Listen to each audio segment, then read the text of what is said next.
niya ang langit at lupa, nilikha niya ang araw at buwan, nilikha niya ang mga isda't ibon, mga gubat at karagatan.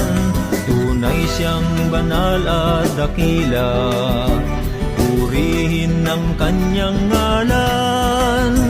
Ang lahat ng nilikha niya'y mabuti, pinagyaman niya ng lubusan. Purihin ninyo ang Panginoon, dakilain ang kanyang ngalan. Purihin siya ay awitan, at papurihan magpakailanman.